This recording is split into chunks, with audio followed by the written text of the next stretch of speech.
What's up, everyone, and welcome to episode 2 of season 2 of Dormality. I am here with Tyler Lewis. That's my last name. That is your last name. It is. And it's me, Alec Ernst. That's your last name. That is my last name. It's amazing. Wow. All right. So Good start. Today we have a more of a focus than last episode.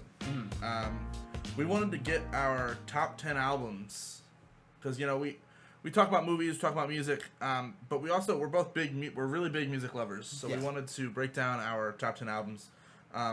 This was quite a challenge for one of us because Alex doesn't really listen to albums as much. Okay, as here's the thing, right? We listen to music very differently. He listens to full albums. Yes. Like, he'll go and, like, you see he's got a record bin down there, probably about, like, 20 to 30 different records. It's over there. Yeah, that's where I pointed.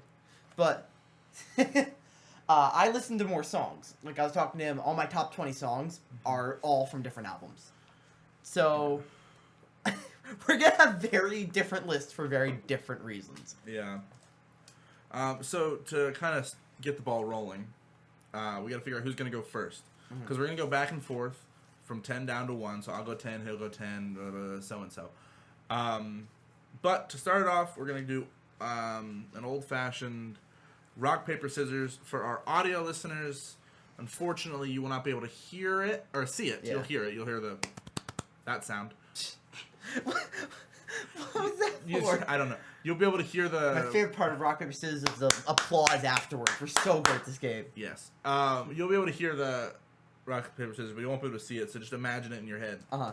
All right. If it helps, I have gargantuan hands, and Alex has little baby fingers. I don't have little baby fingers. Put it up I one. have moderately... Holy crap. Yeah, like I said. For our beautiful audio listeners, he just engulfed my hand. I have with large his hands. You have giant hands, All right, man. rock, paper, scissors. All right, here we go. Wait. On 3 or on shoot? On shoot. Rock, paper, scissors, shoot? Do you not know how to play rock, paper, scissors? No, I do, but some people play it differently. No, I'm not dumb. Okay. All right. Rock, paper, scissors, shoot. Rock, paper, scissors, shoot. Yeah. All right, so Alex goes first. He got rock, which beats I got scissors, and rock. of course, lizard beats Spock. I gotta look up my album. Hold on. Looking at my album. All right, so Number 10. number 10. I will fully admit this is a little bit of a guilty pleasure album. Okay. But it is "Do Whips and Hooligans" by Bruno Mars. Actually, legitimately a good album. Legitimately a good album. Not on my top 10. However, I had a phase where I really did like Bruno Mars. Is that the one that has Grenade and Lazy Song and all those on it? Grenade, Runaway Baby, Lazy Song, Marry You, Talking to the Moon, Count on Me. The only Just the Way You Are? No, Just the Way You Are is on the one with the piano and the cover. I don't remember. Unorthodox Jukebox. Yeah, Unorthodox Jukebox. Still, that's the one with the yellow album cover with like the weird road. For our visual listeners, it'll be over there somewhere. Yeah, we can put it somewhere in the middle. We have like a middle area right here. We'll just put it right here. I did that in post. This is in post, so it's gonna be somewhere. Which here. means this is my job. Yeah, but he's a tech guy. I'm a tech guy, but I don't know. This is one of those albums that I listened to a lot when I was a kid. Because this was 11 years ago. I would have been 8 years old when this came out. Gosh. I remember jamming out to Grenade. I remember throwing this album up on my Xbox in like 2015, 2016. In the Black Ops 2 lobby. Yeah, definitely. I was not a Black Ops guy. I loved Black Ops. I was an Overwatch guy. Overwatch was around 11 years ago? Not 11 years ago, but when I had an Xbox. That was my game. Oh, okay, about to say. Overwatch is still, to me, it's not that old. It's old. It's not. It's older, but no, it's not too old. I'd say Black Ops wasn't like Xbox One. It was like Xbox 360. I had an Xbox 360 and a PlayStation 3 at different times. I'm not rich. Yeah. I had like an Xbox 360 that got the Red Ring of Death, and then like 6 years later, I bought a PS3. But I had Black Ops 2 on both of those. Yeah, I was a Wii kid, so I had a Wii as well. I got a Wii as a Christmas gift. Wii was good. We got to talk about consoles at some point. Different podcast, though. Different podcast.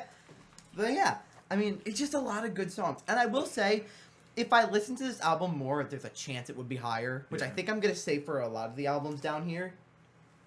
But it's just a fun album. Not a ton of the sadder stuff that he does in his other stuff. Obviously, Talking to the Moon.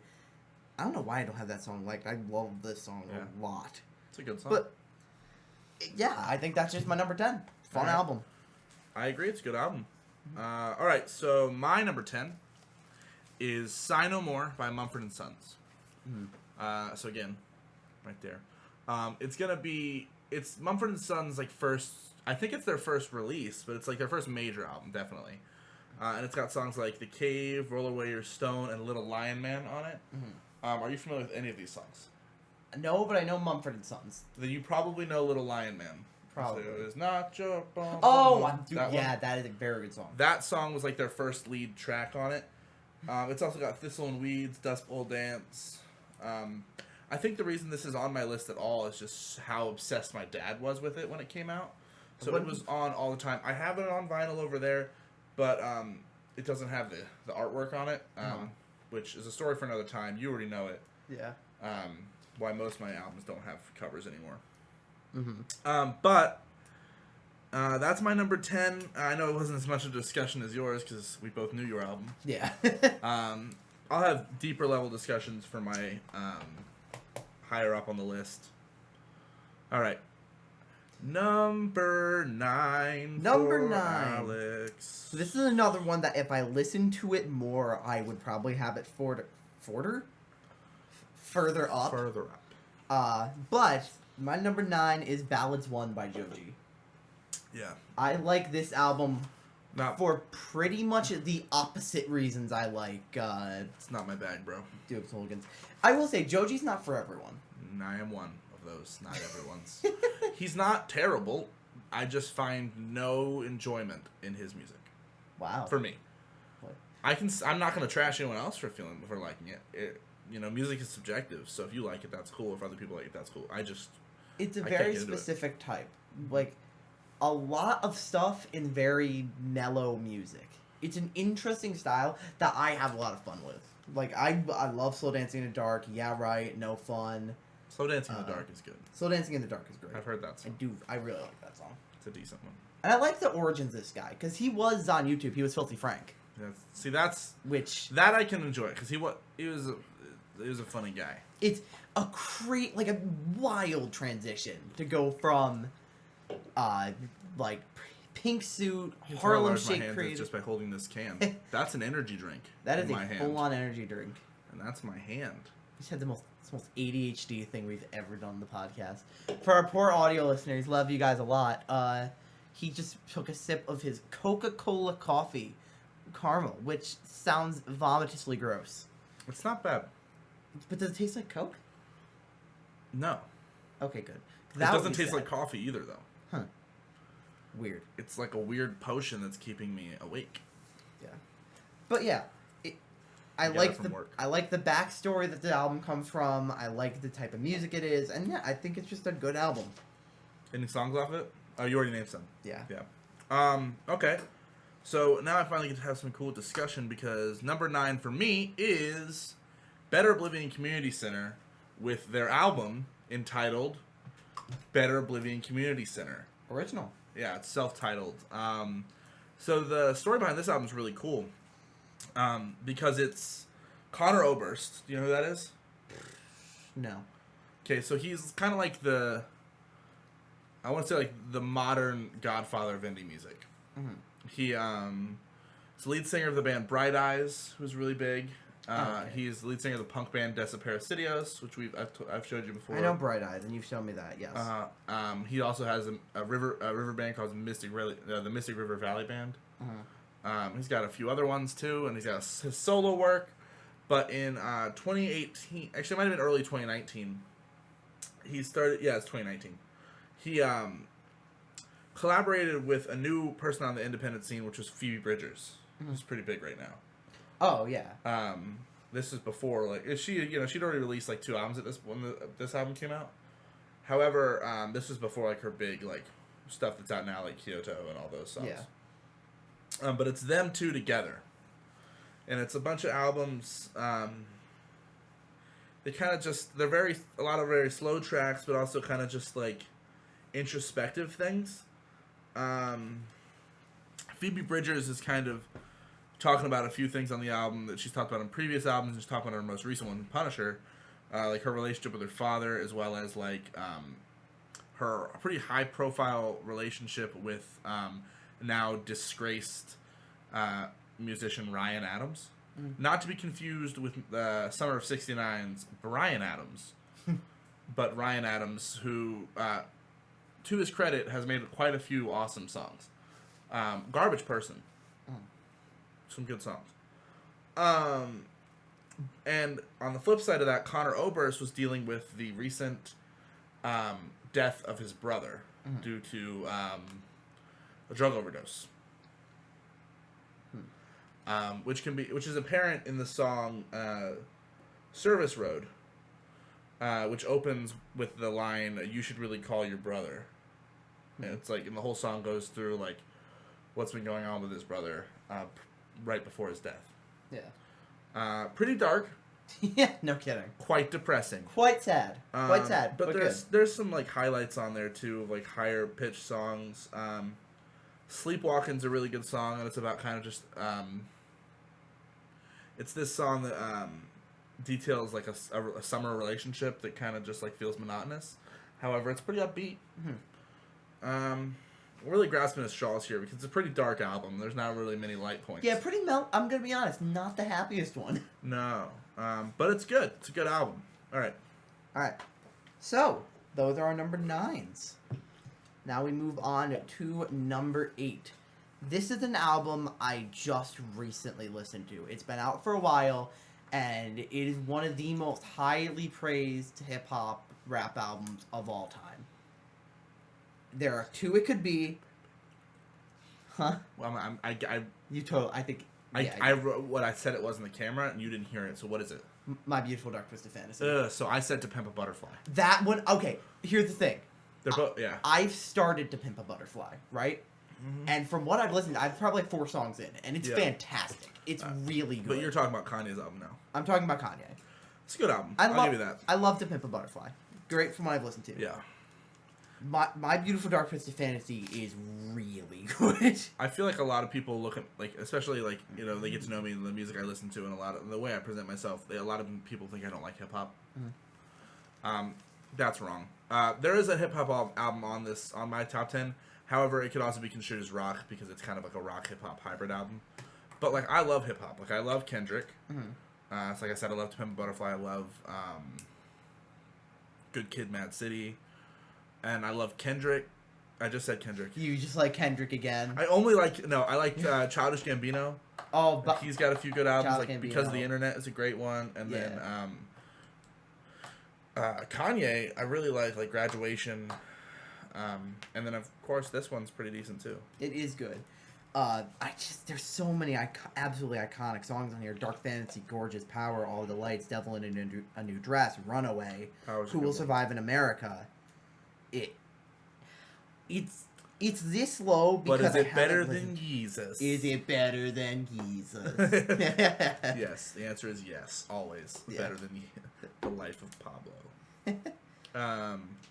Yeah, that's a really good album. It is a very good album. And Kanye just dropped Donda too. He did just drop Donda, which I loved. Not on my top 10. I have yet to listen to it. It's very long. And how long? 27 songs. That's long. It's long. What I will say about Donda, if sidetracking to Donda real quick, it's mostly good. I think there are a couple songs that aren't as good, but it's worth riding through them for the highs. Like if let me go to Donda real quick, because I could talk about a lot of the good stuff for this. Jail is good, Off the Grid, Praise God, Believe What I Say, 24, Moon, Heaven and Hell, Jesus Lord. Awesome. So it's basically awesome a gospel stuff. album, right? Or is it more of like It's a mix. His one before this was gospel. His one before this was gospel. Contemporary Christian would be. This was like kind of. Yes, he's starting to find his balance between Christian music and his older rap stuff. Yeah. I think he doesn't curse on Donda though, does he? He says hell, but that's not a. It's not like he's not dropping F-bombs. Does he say hell as in like as a derogatory term, or does he use it to describe hell? Both. Okay. Well, it is what it is. We're getting there. But, it's not bad. All right, back to your other album though. We got it to the top 10. But yeah, My Beautiful Dark Twisted Fantasy. It's just good. It's energy. It's It's hype. It's something that if I need to work out, I will throw it on and be like, I feel like I can just fight anyone. All right, that's a good album. All right, so we're on a 7. We're 8. We're 8. Oh yeah, I didn't do my 8 yet, did I? No. So this one's a little more fun. We're gonna go with Weezer. Ah, Weezer, the Yeah. Kings of Virginity. Not if you believe this. Not if you've heard this album. So this is their second album, Pinkerton. Oh, yeah. So you know the Blue album is great. It's really awesome. Blue album is quite good. But then Pinkerton comes along, and they've got a couple darker songs. But they've also got a couple like more heavy instruments. And they also, big shocker, talk about sex on this album. What? Yeah. Weezer talking about coitus. That's like... Yeah. In fact, there's a song called Tired of Sex. So that's the one this is from. I've heard of that song. It's like pushing the same ends of magnets together. You know how like you push them together, they're automatically... it's like that. But yeah, like, there's also a song called Dope Nose. There's a song called Pink Triangle about a relationship, or more him just having a crush on a lesbian. Again, I have that on vinyl over there. So that's my number 8. It's really fun, and it's really fun to listen to this album when you hear like Weezer now, because like Weezer's reached the point in their career where they can do whatever they want, and I'm not going to complain about it. Yeah. Because like I'm not, it's not for me. Half their new music is just okay. Yeah, Weezer's been around for forever though, right? Well, like yeah, early 90s. So that's still 30 years.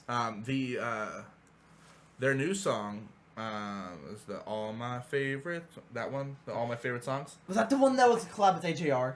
Yeah, that's a good song. Is it? Yeah, I like it. I was terrified to listen to that because I felt like it was just gonna be the worst thing to ever. Well, if you think about it, did you like AJR, right?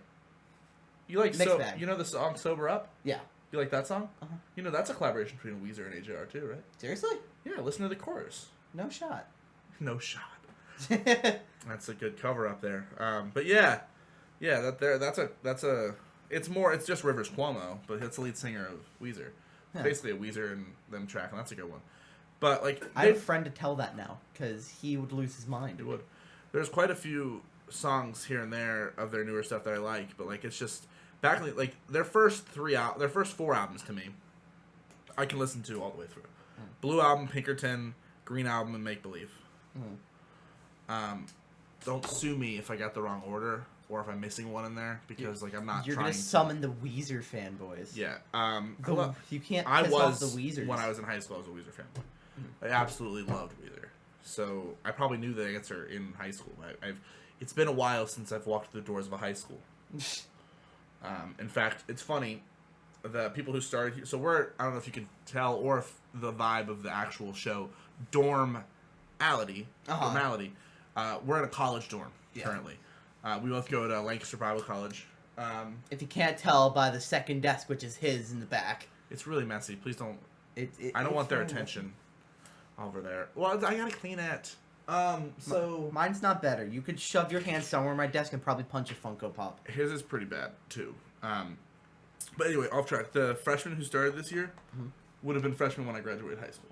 That's wild. So like, it's been 4 years, which doesn't seem like a long time, but like, I was leaving there when they were walking into high school, which is just weird to me. I totally lost my train of thought. Pinkerton. That's my number 8. Pinkerton. Nice. So, number 7. This is where I start getting into where it was more easy to play stuff, I think. Yeah. This was still like, I could replace this with another album by the same artist, but I think I just like this one more. This is Glory Sound Prep by John Bellion. Have you listened to John Bellion? Yeah. Okay. John Bellion amazes me, right? Because I just like the album. It has a very... Listening to it in one go is a very good... It's just a good listen. A bit deeper. I really like songs like Stupid Deep and Blue. Stupid Deep's a good song. Cautionary Tales. And probably my favorite, which is my favorite song... One of my top 10 favorite songs of all time is Moth Joints. Going. This is the one with Conversations with My Wife on it, right? This is the one with Conversations with My Wife. I love that song. That is another very good one, and another one I have no idea why I don't have. Is Woke the F Up on there too? Woke the F Up is his other one, which is also good. I also adore that album. But is that on the list? No, not on my top 10. Make the list. Barely didn't make the list. Yeah. I don't know. Moz Joints. There are very few songs that are over 6 or 7 minutes long that can keep me engaged the entire time. Mm-hmm. And this is just a beautiful ballad of him going through the mental process of his mother's dementia. It talks about how she doesn't know that he's been there. He has to fake an apology to her when she believes she hasn't talked to him in months and years. Wow. She talks about how she doesn't know that he owns a house now, that he's living a life, he's become a musician. That's crazy. And then that's just the first 2 minutes. It goes off into this beautiful scene of festivities, trumpets, a beautiful solo, just gut-wrenching, powerful notes. It's a fantastic song, and I was introduced to it in my senior year of high school, and it very quickly became one of my favorites. Oh, high school.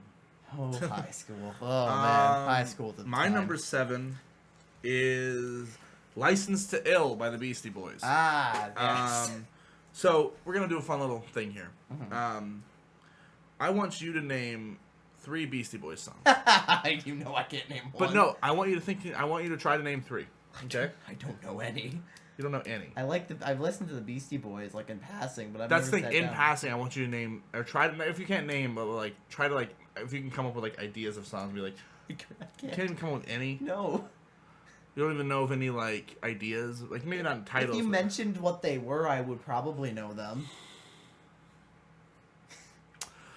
Okay, screw my idea.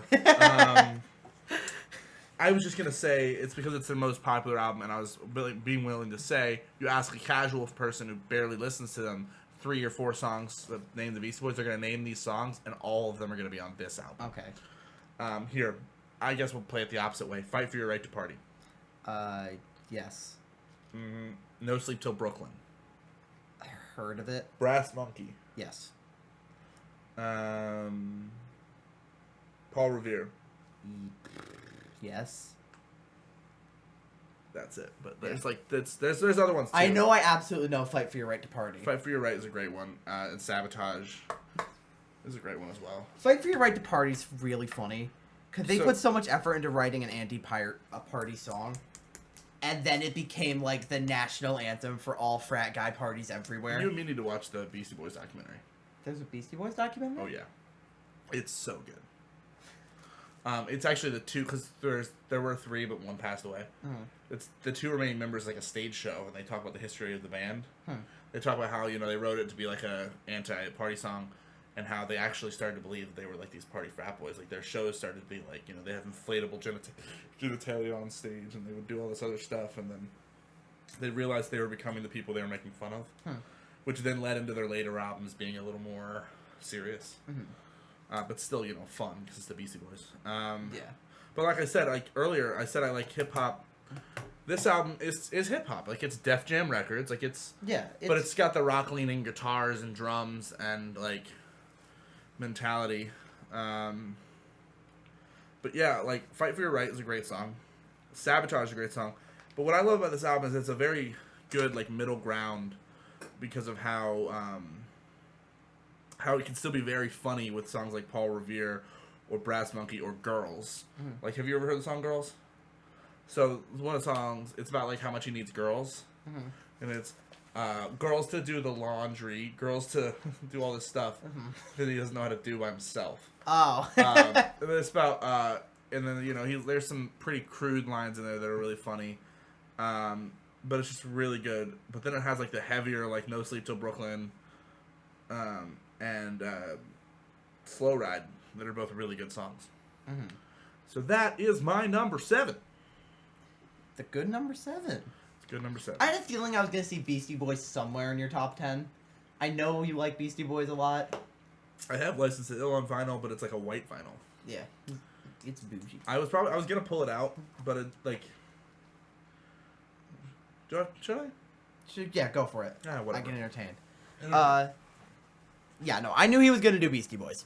Like, I know a lot of the artists he likes, but I couldn't pick out, like, what specifically he would put on it. As he rifles through his hundreds of thousands of records in desperate hopes that he would find the one he needs. It's in here. I can only distract for so long, man. It's in here! I realize you think that... Whoa. You just had a voice crack. Good to know I'm still 15 on the inside. That was adorable. Aww. Aww. Baby boys growing up. Look, it would be better if you could actually just find the thing. You know what? What? Hush. No. Actually, don't hush. If I hush, then this podcast is going to be You boring. can just cut. We can just cut, but we're not going to. We're too far into this rabbit hole to cut. He found it. Okay, good. Ooh. Oh, and he's gonna show off his new one too. Well, that one's later. That one's it. That one's on the list. That one's my number one. So Okay, yeah. But yeah, we got License to Ill. For our audio listeners, love you to death. I'm showing the vinyl that I have. He's showing his vinyl. He's showing one of his children. But it's white. It is what that. Woo, that's clean. Yeah, right.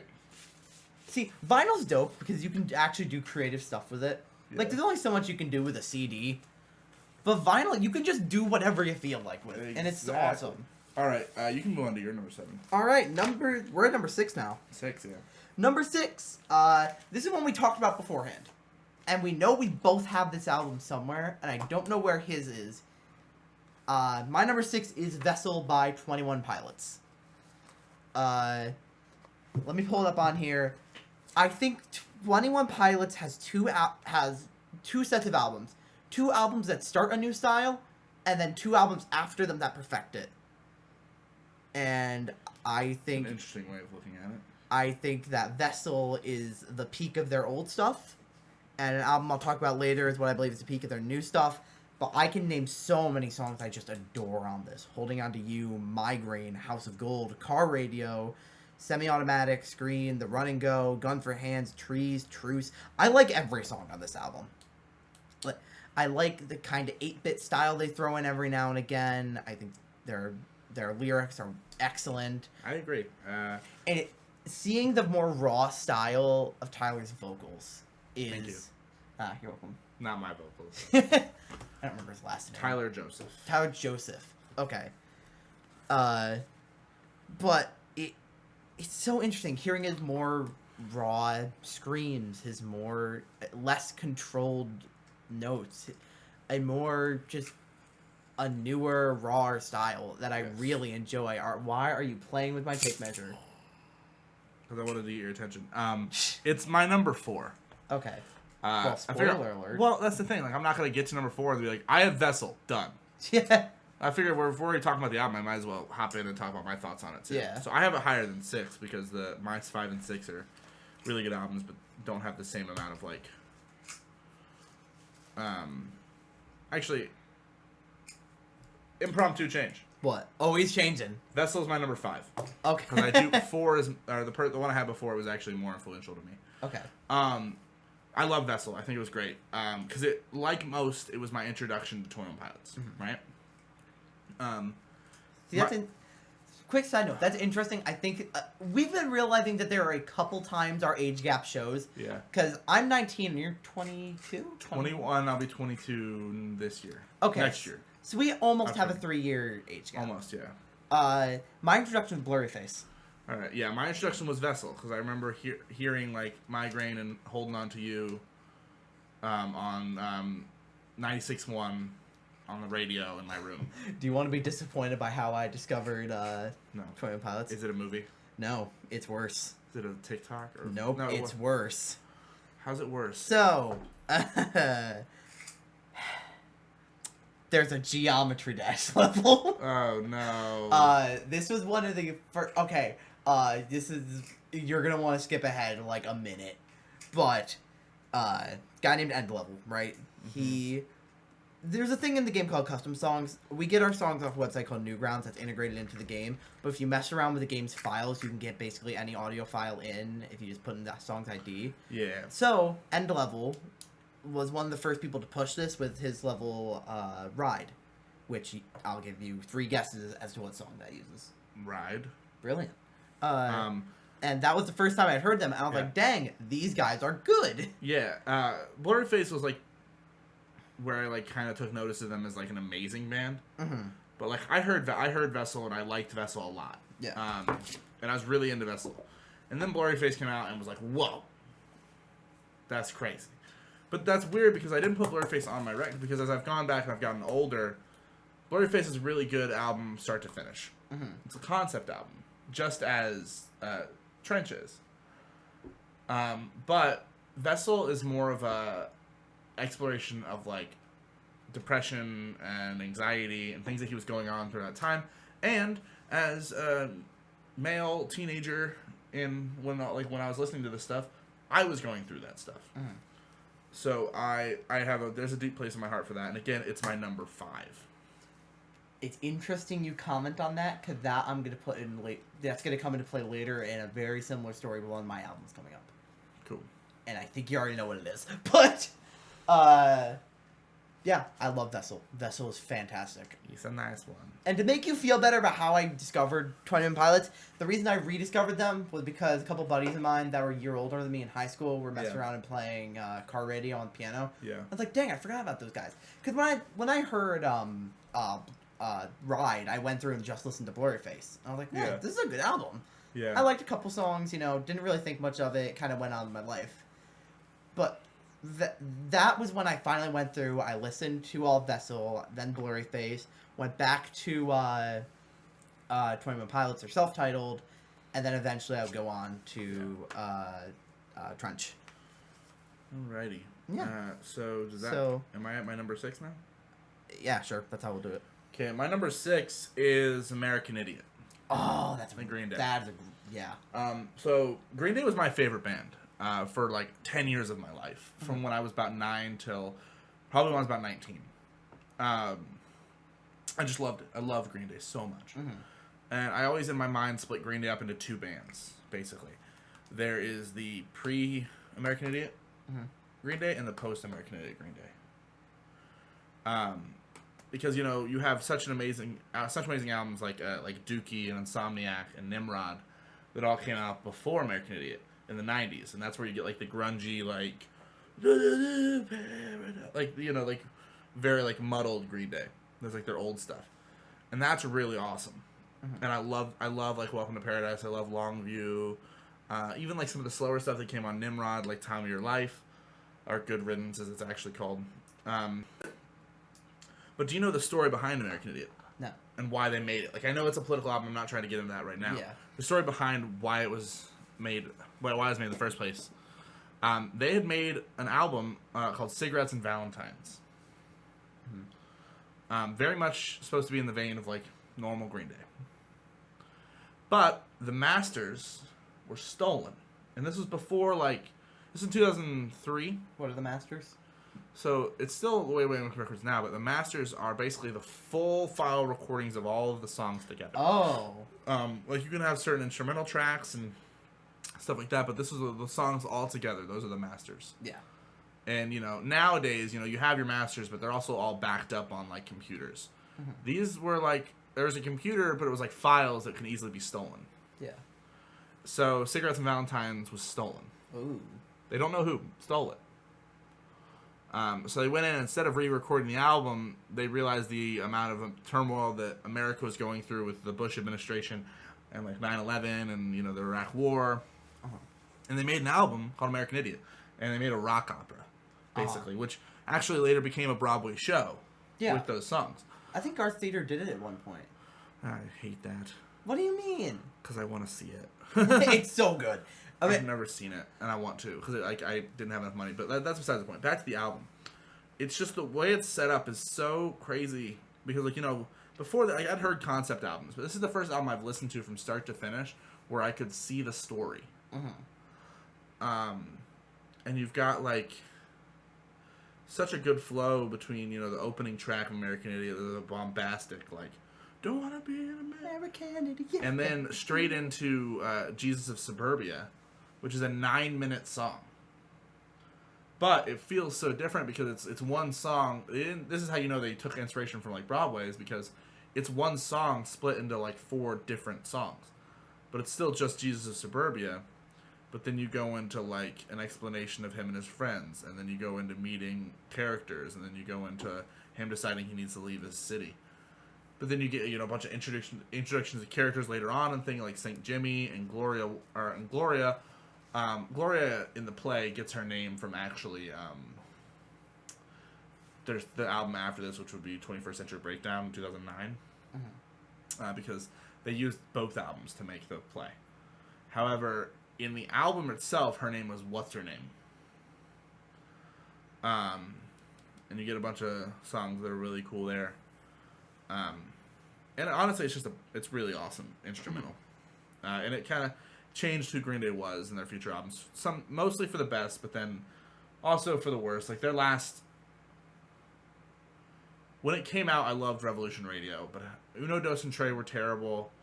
Their last, Father of All MFers was terrible. Yeah, well, that's what I've heard. The problem with American Idiot, it's a fantastic album. Don't get me wrong, but that's one of those best in a genre albums, where like you can It's one of those ones that people can say it's their number one. It's like, oh, yeah, obviously. Yeah. No one would question it. And once you hit the top, you can't go anywhere else but down. And, I mean, they went down hard. It was more of a slope. Because, you know, they toured American Idiot for a long time, and then they did 21st Century Breakdown, which was great. Mm-hmm. Just not as good as American Idiot, so it was, like, slow. And then Uno, Dos, and Tre. Which were just continuing Which was down. A steep thing. But then Revolution Radio was up, but still nowhere near 21st Century Breakdown. And then back down again with their most recent one. But then they had the song Pollyanna, which is like a bop kind of. Mm-hmm. And I don't even know where they're at. But then they're on tour right now with Weezer and Fall Out Boy, which just kind of bands that have the same issue. Yeah. That their last few albums have just been terrible. Yes.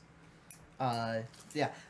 I would say Green Day. I love Green Day. They're another one of those artists where I bump between songs and I haven't listened to the full album. Yeah. I have no excuse to not listen to American Idiot. I love, obviously, American Idiot, Boulevard of Broken Dreams, Wake Me Up When September Ends, all that. I just need to sit down and listen to it. Very good. I really love their style. I actually surprisingly don't have American Idiot in vinyl. Really? It was expensive when I was buying vinyl. Like it's cheaper now, so I might actually buy it. But when I was starting my vinyl collection, it was very hard to find American Idiot for cheap. Mm-hmm. Like they were charging like $45 for it. Yeah, which is a lot. Which is a lot for a record that's very common. Yeah. That's my number 6, and so you're going on to your number 5, right? Yep, we're going on to my number 5. Let me look it up real quick, because I need to talk about certain songs. Ooh. All right. Yeah. My number 5 is another album this summer started listening to. Audio listeners, love you guys. My buddy just picked up my Pissed Off Pikachu. You don't need to tell them everything I'm doing. Yeah, but they need to know about Pissed Off Pikachu. I love Pissed Off Pikachu. He's pretty dope.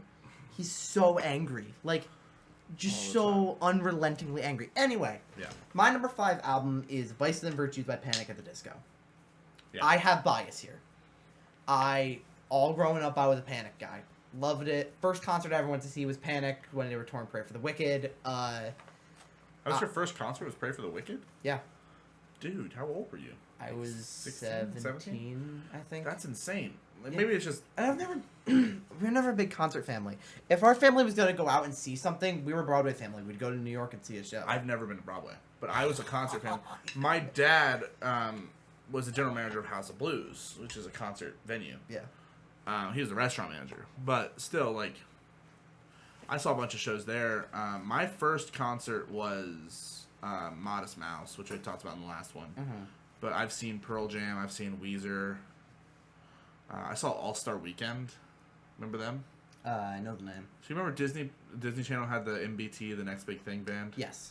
And All-Star Weekend was the first big one that they had. Mm-hmm. And they had the song like Dance Like It's Not Your Birthday. Oh, yeah. I saw them about 6 years after they were famous. They were opening for a teen night at House of Blues, and they sang 1985. And 1985 has like 2 curse words in it. And hearing them say it was hilarious. How old were you? I mean, I was like, I want to say 12, 13. Okay. And I was like, oh my gosh, All-Star Weekend has really like gone hardcore. They're really metal. They're metal, bro. They've seen the dark side, and I want to join. Yeah. I know I'm going to Batman with this. But then at the same time, I would go home and listen to like, early Childish Gambino, where he was talking about like sodomy and things like that in like a joking manner, and I had no problem with that. But that's because that was Childish Gambino. He's always been like that. But then I was kind of perturbed by the fact that All-Star Weekend thought they had the audacity to swear, curse, curse.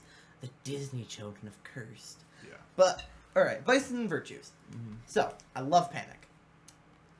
This is where I think, now that I've listened to everything in their discography, I think this is where they've peaked. And don't get me wrong, I love Death of a Bachelor. I like most of Pray for the Wicked, and I really enjoy Fever You Can't Sweat Out, which I considered putting on here. Fever You Can't Sweat Out is my favorite of them, and it's the only one that I can listen to all the way through. It is very good. But I look at the beginning of Vices and Virtues, Ballad of Mona Lisa, Let's Kill Tonight, Hurricane, and Memories. And very different song from them, always. I was volunteering at a camp, and a girl I had a very slight crush on. Your face as soon as I said, like, ooh, girl? Female. We're awful. But she showed me the song, I was like, well, I gotta go listen to this. And I tried to learn it. It's because it's an acoustic guitar song. I tried to learn it. I was not good enough at the time to learn it. And I still plan on eventually learning the song because I really like it. Yes. Yeah, the beginning of Vices and Virtues is nearly perfect, in my opinion. In terms of Panic at the Disco, it is some of their best work. It's not bad. And yeah, that's my number 5. So I already said my number 4, which was, or my number 4. Vessel. Yeah, I said my number 5, which was Vessel. So should I move on to my number 4, or should you just say your number 4? We can just say we like Vessel. We like Vessel. We like Vessel. All right, so then you're gonna do your number 4. We'll go into my number 4, which, speaking of that band, yeah, he knows what's next. Wi-Fi, would you like to work? Doesn't work. I need to look up this album. My number 4 is Trench. It's a good album. Here's the thing.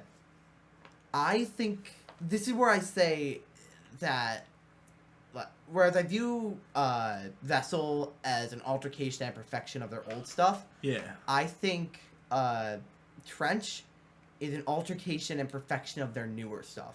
I think that Trench takes the sound from Blurryface, matures it, makes it a bit harder, and brings it to the peak of their newest. There is not a song on here I don't like. Jumpsuit is a fantastic opener. Chlorine, while it is obviously their radio hit song, yeah, I still think is good. Well, if you hear the one on the album has like an extra 30 seconds of like nuanced stuff in it. Yeah. That the radio doesn't have, which is pretty good. I love Trench as well. It's in my honorable mentions. I didn't add it on there because like I said, I listen to more albums fully, and we said earlier, than Alex does. So I wanted to make it a little more challenging and say that I can only have one per band. Like I made that a personal rule for myself. So there's many out, like I've mentioned throughout the thing, like I easily could have put another Green Day album or another Weezer album or another Beastie Boys album, but I didn't. He let me do more than one per band because I absolutely would not have had a good top 10. No, he wouldn't have. I can think Pet Cheetah, great song, excellent song. I can go on and on about how a type song like this is how Scaled Nicely should have ended. Not the place for that. I could probably rant for like 5 minutes on that. Trench is one of the first so I'll do it now. I do it all the time now, but like stay up till midnight to hear the drop and listen to the whole album. Oh, that reminds me. I need to put another one of my honorable mentions. Done that, and I did that with Trench. But the funny thing is, I was in Arizona, which there's a 3-hour difference there, right? So luckily, I didn't have to stay up that late to listen to the whole album. It was actually only 9 o'clock there. so it wasn't even that bad. Yeah. But I saw it drop. I was like, good night to my mother. Mom was like, it's 9 o'clock. Like, good night. And I went to my room, put in my speaker, or my headphone. I used my headphones, and I blasted the volume, and I kind of just laid there, looked at the ceiling, and listened to the entire album from start to finish, and I was blown away. Yeah. Then I got on online forums and started talking crap about it. But in, like, good ways. Not talking crap, but, like, praising it. And I gotta say, my number one song from this, which I could probably argue is in my top 15, top 10, is Neon Gravestones. That's my favorite one off the album as well. I could argue that song is possibly my favorite of their music. If not, at least top 3. Yeah. It's a Because again, as he was saying, when he was going through depression, he listened to Vessel. Yeah. When I was struggling with depression, I listened to a lot of Trench. Well, specifically Neon Gravestones. I listened to Trench a little bit too, because I've told you when I was in Arizona, because I wasn't there by choice. That I was kind of same thing, but different. Like, you were still in high school when Trench came out. Yeah, this wasn't my biggest depression album. That's coming up. But me neither. God, I love this album. Neon Gravestones is some of my favorite lyrics ever written. Just the perfection. It's a very good song. A very good song. Indeed. We should not be pushing forward the idea that suicide. We should not be using suicide as a social gain. For any reason.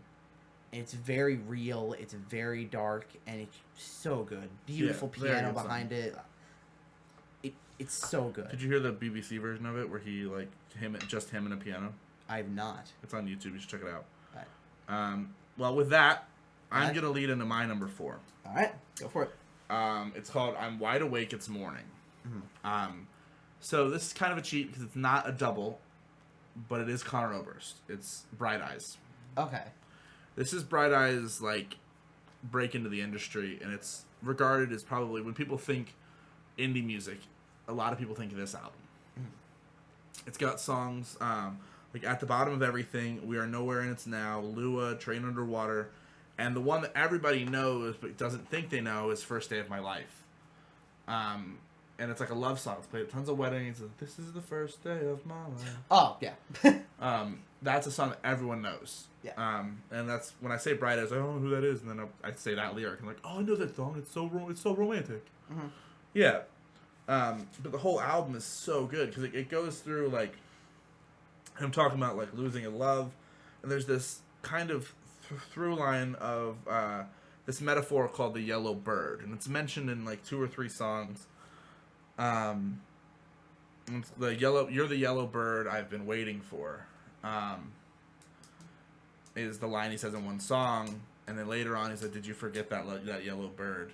Mm-hmm. And it's basically talking about him one song is him falling in love, and the other song is him falling out of love, and they're very that. And then there's a song called "Road to Joy," which I'll have to play for you in the car one time. It takes the same instrumentals as "Ode to Joy," but it has lyrics about his life and about how they televised war and all these other things, and how his life just feels meaningless sometimes. It's very good album. Highly recommend. I have it on vinyl. I guarantee you, every other album is gonna be I have it on vinyl. Oh man. Yeah, actually, you're right. I am right. See, I know him. I know this guy. Second. I have every one of my top 10 except for number 6, which is American Idiot. And I already said I didn't have it on here because it was expensive. Yeah, I have every one of these other ones. All right. And most of my honorable mentions. So, number 3? Yeah. All right. This is going to be another huge personal bias one. Yes. My number 3 is Your City Gave Me Asthma by Wilbur Soot. I don't think you've listened to it. So, I think I've talked about Wilbur Soot on the podcast before. Of all the things to have one of my favorite albums from, would not have expected a Minecraft YouTuber to be on there. Yeah, but that's a little... It's weird. Before he did YouTube, he toured around. He was a cover artist. Mm-hmm. And this is in between then and now, where he has his band Lovejoy. Did my OBS just crash? Okay, so we're back. My OBS crashed. Yeah. All right. Yeah. So, Okay. your city gave me asthma. Yes. It did? It did. But to talk about how good of a writer this is, his first song, that's my inhaler. Your city gave you asthma. I do have, it is my wheezy thing. The first song is about a guy who goes to kill himself because he hates the city he lives in. Sick. Yeah. Very uplifting. It is. This is a fully depressing album. La Jolla is about a place he longs to live, what he wants to do, and how he feels stuck. Losing Face is basically a rant of sorts where he lets all his truest feelings out while completely drunk. Ah, fun. And I'm particularly a sucker for it because it is all acoustic guitar. Sick. And probably the biggest reason I love it, this was the first album I've attempted to fully learn. And I'm 5 out of the 7 songs there. I have 2 more I need to learn. There's only 7 songs on the album? Only 7. That's barely an album. That's like an EP. It is barely an album, but it still counts as an album. Yeah, because it's Spotify says so. Longer than 30 minutes. Yeah. Right. It is 23 minutes. Spotify counts it as an album. I'm counting it. It's weird. All right. So yeah, there's my number 3. My number 3 is The Lumineers by The Lumineers. Again, very second self-titled album on the list. It's their first album. It's got the song that everybody knows, which is Ho Hey. Oh yeah, I love that song. Everyone loves that song. It's like a ballad, but there's also a love song called Stubborn Love on there. Do you know that song? Probably would if I heard it. Can you mute the mic? Just show it to me after. I could. I want to see a reaction. Yeah. It's a good song. If you're really wondering why we wanted to mute the mic, or why we haven't played any of the songs, copyright's a punk. Copyright sucks. We can't play any of the music. We're gonna, like I said, for our visual, there's gonna be a picture of the album. However, I just want to comment. I've absolutely used the camera we have of us on my monitor to fix my hair twice at this point. I've done it quite a few times. Because I have too much right now. I need to get a haircut. Which is funny because like the audio people would never have known that if you didn't say it. I However, felt like people in the video are gonna be like, "Why are you fixing your hair?" I felt like it needed to be at least be mentioned. People need to know. People need to know. I am completely self-aware, Yeah. and I cannot let my hair go. No, you cannot. Yeah. But yeah, there's like really awesome song. Like it's definitely a slower album. It's the kind of album that you put on, you turn all the lights off, and you just lay there and listen to it. And I've done that on many occasions. Mm-hmm. When I get in my big sad moods. Did you do that here? I did one night. Yeah. He did. Yeah, I've seen him do it. I turned all our lights off, and I put on my Lumineers record, and I laid in that bed over there, and I looked at, well, it wasn't the roof, it was just the top bunk. I looked at the top bunk. But I just stayed there for like the whole album. Mm-hmm. And I think once you came in, you're like, "What are you doing?" And I said, "I'm vibing." Well, because I was in here when you started it. You were in here when I started it, but then you left, and then Skylar came in and gave me a hug because he thought I was depressed. And I wasn't depressed. I was just in a low mood at the moment. He was V-sad. I was big sad. I don't even remember why, but like it was just, it was what it was. But it's a great album for that. There's some songs. There's Charlie Boy's a really good song, and there's 2 songs in particular that if you're new to Lumineers or you've only heard their like radio hits, I feel like you need to go listen to. Each of these songs is only like 2 minutes long. Less than, I think one's like a minute and a half. They're very short songs. It's called Flowers in Your Hair and Classy Girls. Okay. Flowers in Your Hair depicts kind of a love song between a guy and a girl, and it has 3 parts. It's when they're kids, when they're adults, and then when he loses her. And then there's Classy Girls, which is just a song about a guy trying to pick up a girl in a bar, but this girl just like won't kiss him in the bar because she's like, "Oh, classy girls don't kiss in bars," and he's like immediately attracted to that, and it's really good. And it talks about like how, guys will go head over heels and do all this stuff to get the attention of a woman, And a lot of women don't really know the power they have when it comes to that. And that's Classy Girls, and that's probably my favorite song on the whole album, if not the entire Lumineers discography. They have 3 albums. Yeah. The other 2 are not even worth mentioning. So what's your number 2? My number 2. Okay, this is one I want you to try. Okay. Is it like mac and cheese? Yes, definitely. My number 2 is Atlas Enneagram by Sleeping at Last. This album fascinates me. Because it is not intended... You are not supposed to like every song on this album. There's something called Enneagram, which is... It's like a personality test you can take online. Mm-hmm. And it puts you into one of 9 categories. Yeah. What they've done is they've written a song that is supposed to really emotionally affect you depending on what Enneagram was. This is gonna be a long story. So when I was 14, when I was a young man, my Enneagram was 2, which was the carer, the giver, stuff like that. Basically, the type of person that cares for other people. Yes. And I was the therapist friend of the group. People would kind of go to me with their problems, and I'd talk with them like, hey, don't do that. You can do it. I believe in you. Whatever. You can do it. Then, the story continues like all great teenage stories do. There was a girl. Often is a female. I won't say her name, but Sharon. I tried to pursue a relationship with her for 3 years. Her name is Sharon now. Her name is Sharon. Sharon. And throughout the relationship, she ghosted me twice. Bad Sharon.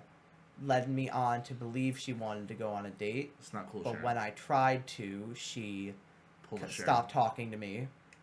At the time, I had almost completely walked away from my Christian faith. Ooh.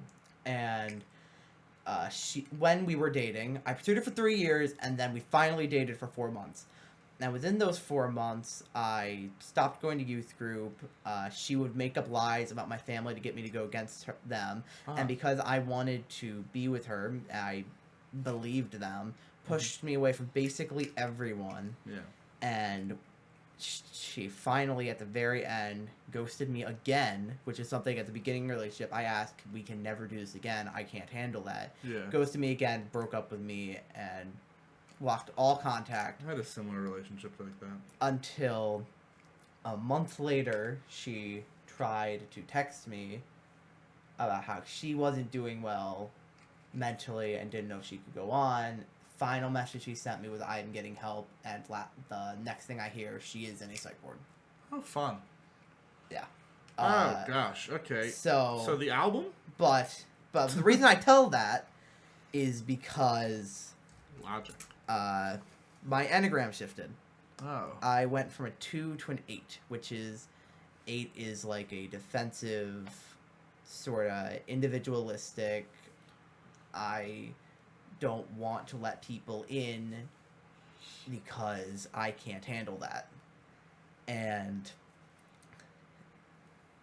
about the time I realized that this album was a masterpiece was when, once that was over, I could not listen to 2 anymore, and 8 was my favorite song. Wow. I don't even know what it is, because I genuinely love 2. If you had asked me 3 years ago what my favorite song was, I would have told you 2 by Enneagram. 2 from Enneagram by Sleeping at Last. Now 8 is my second favorite song of all time. Huh. I'll give it a listen. I haven't taken the Enneagram test. I genuinely think, at least try it. Take the Enneagram test and listen to your song. It's so time consuming. It's like 15 minutes. I don't want to do it. But man, it's so good. And this was the song that got me through that breakup. Because, man, I sunk. I won't go into all the details, because that's another... different time, different place, but man, I don't even know what to say. It's a beautiful song, and I fully intend on singing that song in my senior year at some point, since I'm a vocal major. Yeah. I'm a worship arts major with primary on my vocals. Yeah. So I fully intend on doing that at some point in my senior year. That's cool. So yeah, my number 2 album And I have not listened to every song of this album. I can't get through them all because some of them just don't affect me at all. Mm-hmm. So it's surprising that it hit so high on your list then. I guess the power of the two songs. Yeah. My number 2 is probably regarded as one of the best rock albums of all time. Ow. Oh, I love Ow, my favorite album. I hit my toe. Oh yeah, Karma. For those who don't, I just pumped myself. Shut up. No, I'm gonna tell him what happened. Okay, I kicked my toe on his giant computer, and it hurt. Oh, you kicked my computer? That's expensive. It's fun. It's a metal box. It's okay. It's plastic. Nah. The part I kicked hurt. It was not plastic.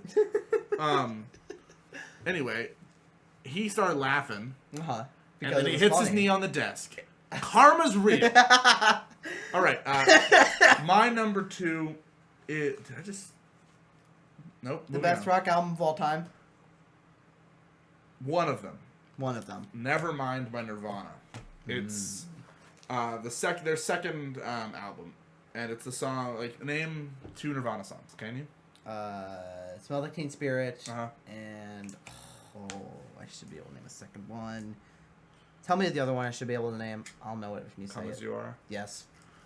Or Polly. Or so many great songs. I was actually tempted to put their live MTV Unplugged recording on this list. But at that point, I didn't know if that counted as an album or not because it's not completely original music. Because it's it's a couple covers and then it's songs from Nevermind. And like 1 or 2 from Bleach. But Nevermind was just so influential in the time. And, like, you know, I wasn't alive when it came out, obviously. But my dad was in high school. And so I grew up listening to this album. And, like, I love Nirvana.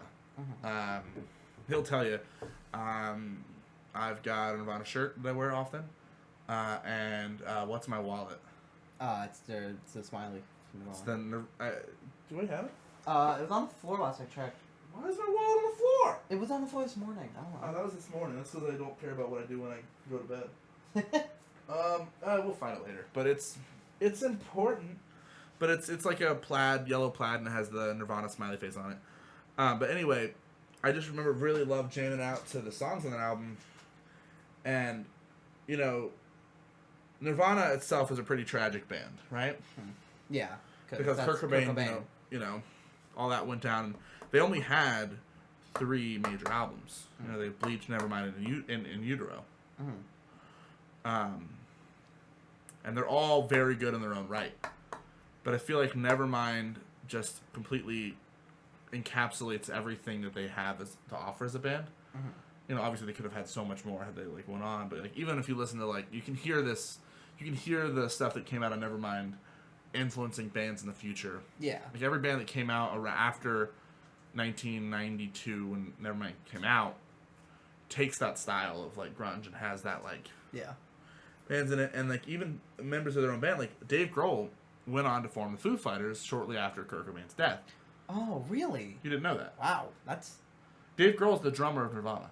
Well, yeah, I didn't know that one of them went on to form Foo Fighters. You didn't know Dave Grohl was in Foo Fighters? No. Dave Grohl's the lead singer of Foo Fighters. Well, I don't know the specific band. Oh, okay, this is fun. So Dave Grohl was the drummer of Nirvana. And in like 93 or 4, he went on and he made an album. He got his friend's help to record it in like his garage. Just because he needed to get a lot of feelings out about, you know, the death of one of his best friends and just all that coming out. And, you know, he enlisted his friend Taylor and a couple other friends to record it. And then he put that out as the first Foo Fighters album.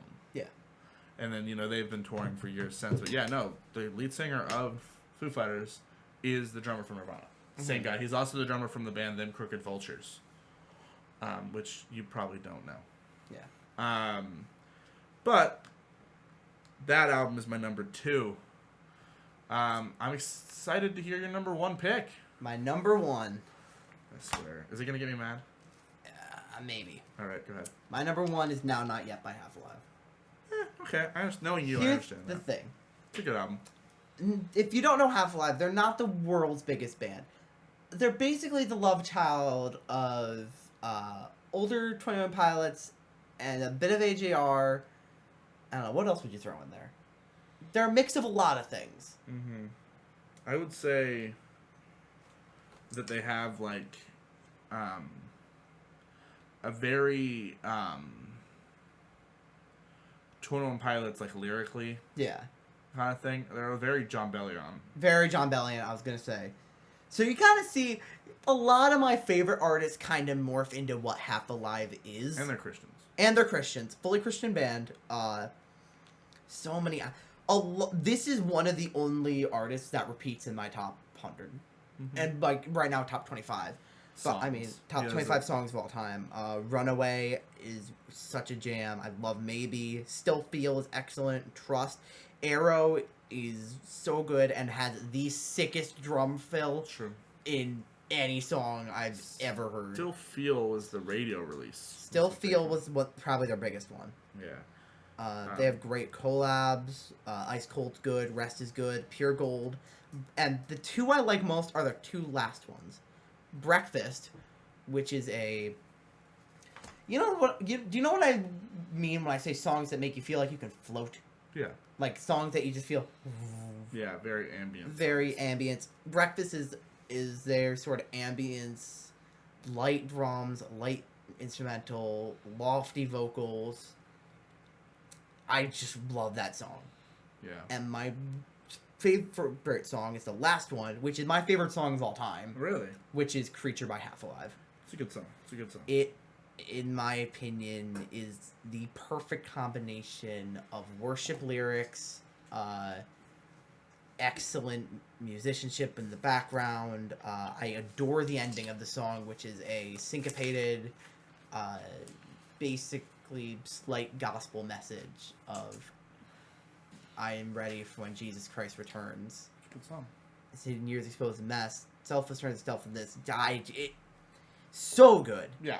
And I just... It's rare that you find Christian music that is not four-chord basic stuff. And I just look at this and I say, this is that perfected. Right. And I just love this album. And they're a very new band. Yeah, they're fairly new, yeah. Within the past 4 years. Yeah, because... Let me see. Yeah, their oldest was 2017 with their EP 3. Yeah. Which I love that EP too. The Fall, Awake at Night, Tiptoes. I love all those songs. Yeah. They don't have a bad song, in my opinion. So yeah, there's my number one. My number one album. And, as Alex has pointed out earlier, I just got it on vinyl this week. Mm-hmm. It is The Devil and God Are Raging Inside Me by Brand New. So this album has a lot of deeper meaning for me. My dad, it was funny because if he listens to this, he'll laugh because I spent years where there's a Brand New has a few albums. The one that came out before this was wildly successful and it was called Deja Intended, and it's and that's an amazing album. And I spent years saying, and up and probably till this year, saying that was my favorite album of all time. Mm-hmm. But then I started listening more to the Devil and God album, and this album was kind of birthed out of the lead singer's anxiety and depression after the success of Deja, because he had so much anxiety built up on how he was going to either top or match that album. Yeah. At the same time, he was going through a lot of like relationship stuff, and also he was kind of going back and forth in his faith. He was a Christian. He was raised a Christian, but he had a lot of questions, given the lifestyle he lived and the people he hung around with. And, not every song on the album is like Christian leaning. Mm-hmm. But there's songs on there that like openly talk about his spirituality and his faith and like what he thinks. And what he wants to know. Like, there's a song called Jesus Christ. Yeah. Where it's basically a conversation between him and Jesus about, like, hey, what happens? Like, he talks about, like, he says, I'm not scared to die, but I'm a little bit scared of what comes after. And then he says, do I get the gold chariot? do I float through the sea? Like, he doesn't know any of that stuff because he's heard all these metaphors about heaven and death in his life. Yeah. And he talks about that. And then there's also a whole political element to it because this is 2006. So this is 2 years after, you know, Bush has been reelected, 2 years before, and it's like, you know, Obama is starting to enter the picture, right? Mm-hmm. You know, because he's starting to campaign in 2006 for the 2008 office. Yeah. So there's a lot of political elements in it. But also, he warns you. Like, there's a song called Archers. It says, "Who do you carry the torch for, my young man?"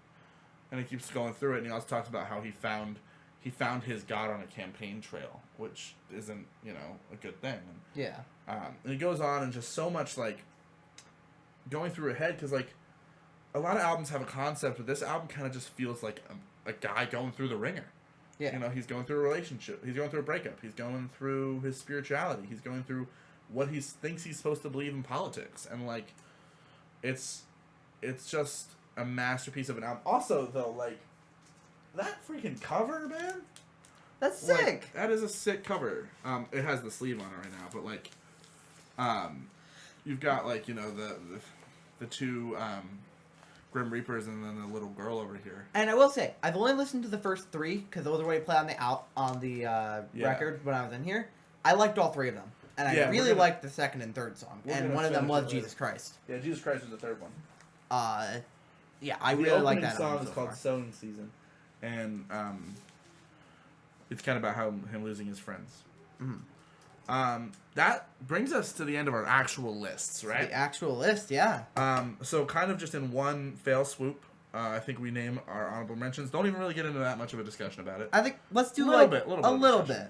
I was saying that the rest of Twin Empire's discography, like I love Blurryface, I love Trench. I'm not as a big a fan of Scaled Nicey. It's okay. Scaled Nicey is very okay. And then their self-titled album, as well as Regional Best, were all great albums. Yeah. I just, you know, like I said, I was only limiting myself to one.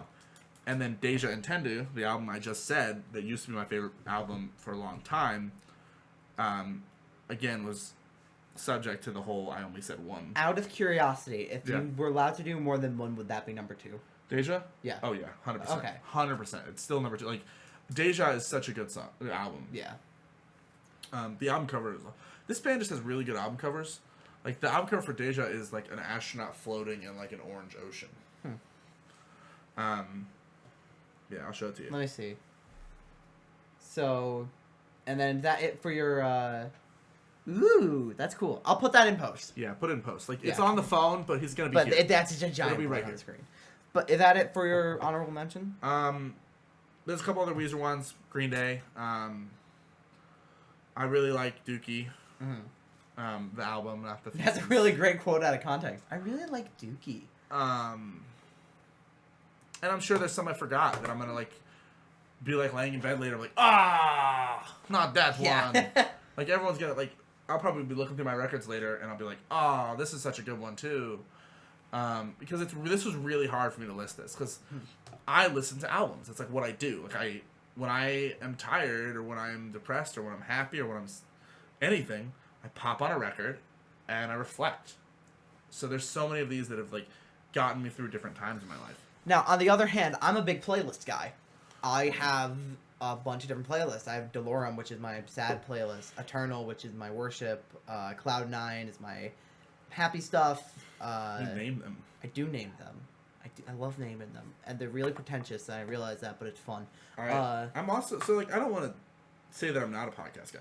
Or not podcast. This is a podcast. Well, I really hope we're podcast guys. No, I don't want to say that I'm not a playlist guy. Because more often than not, I do listen to playlists. Like, I have playlists. Like, I have... But the thing is, I have, like, 4 playlists. And really only one that I listen to. I have Tyler's playlist. Which is 2,000 songs long. He has it. He follows it. He listens to it occasionally. We listen to it in the car. It's pretty sweet. It's over 2,000 songs, and it's 133 hours and 19 minutes. I don't know if we want to do math, but, like, that's how many days it is. Yeah, a lot. For the visual, for the audio listeners, I just pointed to the screen, and there's going to be a number on it. Yeah. This is before we've posted it. Yeah. So I don't know what that number is, and if you're listening, you don't either. So go do some math. Yeah, there's a Or lot. don't. I don't care. So, my honorable mentions. I have 5. First one, Human Condition by John Bellion. Good. I like a lot that's on it. Mm-hmm. I just think I like the stuff on Glory and Prep more. You know, I went back and forth a lot on it. I think I could put either in there. But specifically because Glory and Prep has Moth Joints. Yeah. Was probably the reason I put it above. It's good. It's good. Number 2 is the Black Parade. I went through a punk phase. A bad one. The only reason I don't have this on my list is because I have not listened to the whole thing. I've listened to a lot of stuff from them that I really like a lot that's on here. Obviously, Welcome to the Black Parade is one of my favorite songs of all time. That's, gosh. I think that, again, that probably, I don't know if it would have made top 10. That's an honorable mention for me, the Black Parade. Well, Black Parade, yeah. I have that on vinyl. Oh, why have we not listened to that yet? You yet? didn't know I had that one. No. Oh, yeah, it's in there. That we're listening to that at some point. Oh, my Mogus. Oh, my Angry Pikachu. Oh, everything just became a mess really fast. You dropped a few things. I dropped a few things. Number 3 is When We All Fall Asleep, Where Do We Go? Billy. Yeah.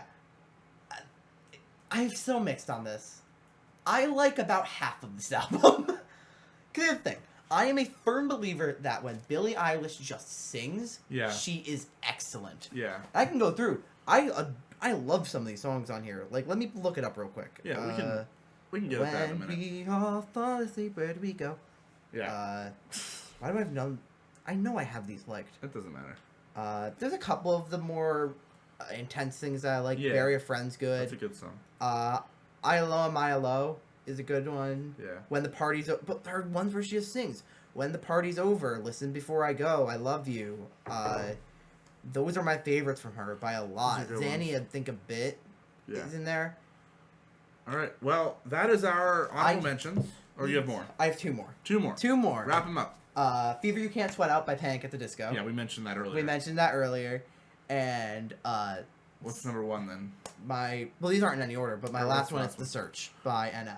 Now, that's a good one. Funny enough, you mentioned that Trench you stayed up to listen to. Yeah. I accidentally did that with The Search.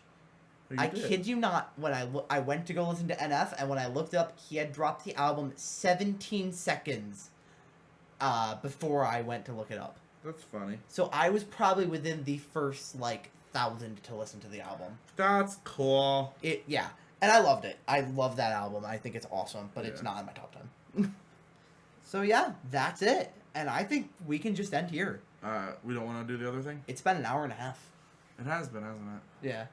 We'll save that for later. Save that for later. All right, yeah. But yeah, those are our top 10 albums. Yeah. I think that was a ton of fun. That was it. Yeah. So I think with this, we're going to stick to a weekly drop. Yeah, we'll try and do weekly. We'll try and do weekly. Obviously, we're college students. That might change. Yeah, it depends on what time we're in. Hopefully, you're listening to this on a Saturday. Yeah. Or whenever you listen to it. But hopefully, it was dropped on a Saturday. I will try and have stuff edited and uploaded in 2 days. But solid. All right. Thank you all for listening. Again, I'd love to do something like this, but just songs or other things some other time. Movies, possibly. Yeah. We've got plenty of ideas coming in the future. We're obviously probably going to have more guests again. I did feel like it was important that we did an episode of just you and me because we are the hosts. Yeah, right? We are the hosts.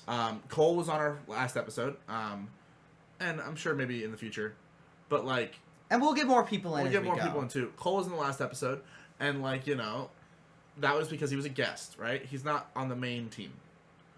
We love Cole. I'm not even saying we don't, but we love Cole.